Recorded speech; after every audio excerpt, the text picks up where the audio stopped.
নমস্কার বন্ধুরা, অর্চনার কিচেনে আপনাদের সবাইকে স্বাগত। আজকে চলে এসেছি একটা সুন্দর রেসিপি নিয়ে। রেসিপিটা হলো পটল বাটা। তার জন্য আমি একটু কচি কচি দেখে পটল নিয়েছি, আর এরকম ছোটো ছোটো করে আমি কেটে নিয়েছি। আর গায়ের খোসাগুলো অল্প অল্প করে একটু ছাড়িয়ে নিয়েছি।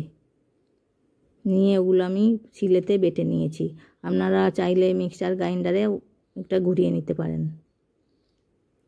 এবার কড়াই বসিয়ে দিয়েছি উনানে, আর তাতে দিয়ে দিচ্ছি 3-4 চামচের মতন সর্ষের তেল।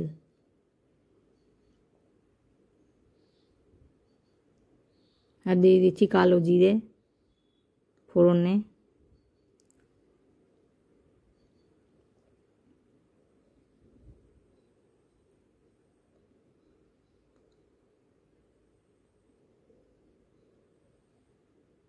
আর দিয়ে দিচ্ছি একটা শুকনো লঙ্কা।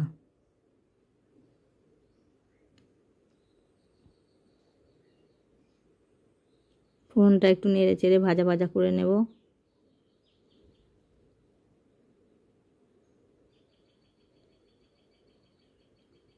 ফোড়নটা আমার ভাজা হয়ে গেছে।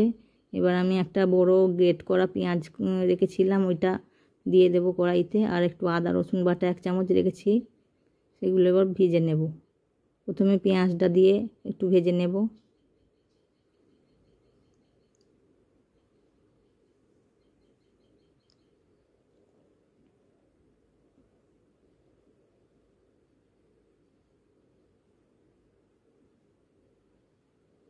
ভালো করে নেড়ে চেড়ে ভেজে নেব এটা।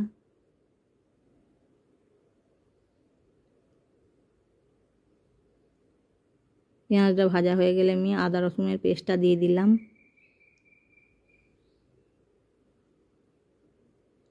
আদা রসুনটা দিয়েও ভালো করে নেড়ে চেড়ে ভেজে নেব।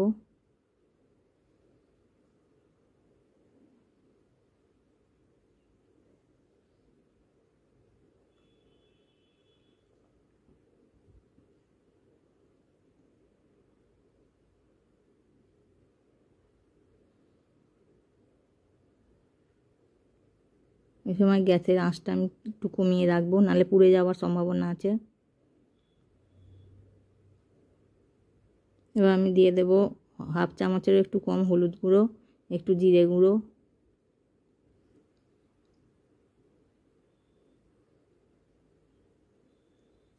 মশলাটা দিয়ে ভালো করে নেড়ে চেড়ে কষিয়ে নেব।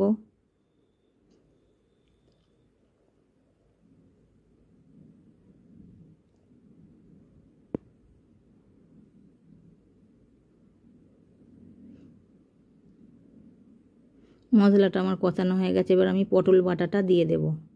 আর পটলের সঙ্গে আমি 2টো কাঁচা লঙ্কা দিয়ে দিয়েছিলাম।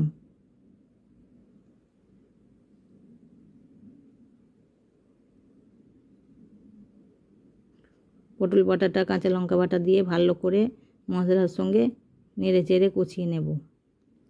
একদম জলটা শুকনো শুকনো করে রান্না করে নেব।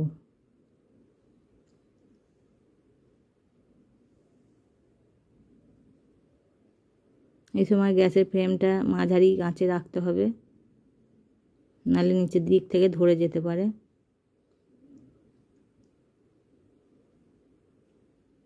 আমার চ্যানেলের রান্নাগুলো যদি আপনাদের পছন্দ হয়ে থাকে, তাহলে চ্যানেলটিকে সাবস্ক্রাইব করে পাশে থাকার অনুরোধ রইল। আর লাইক, কমেন্ট অ্যান্ড শেয়ার করবেন। আর দিয়ে দিলাম স্বাদ অনুযায়ী লবণ।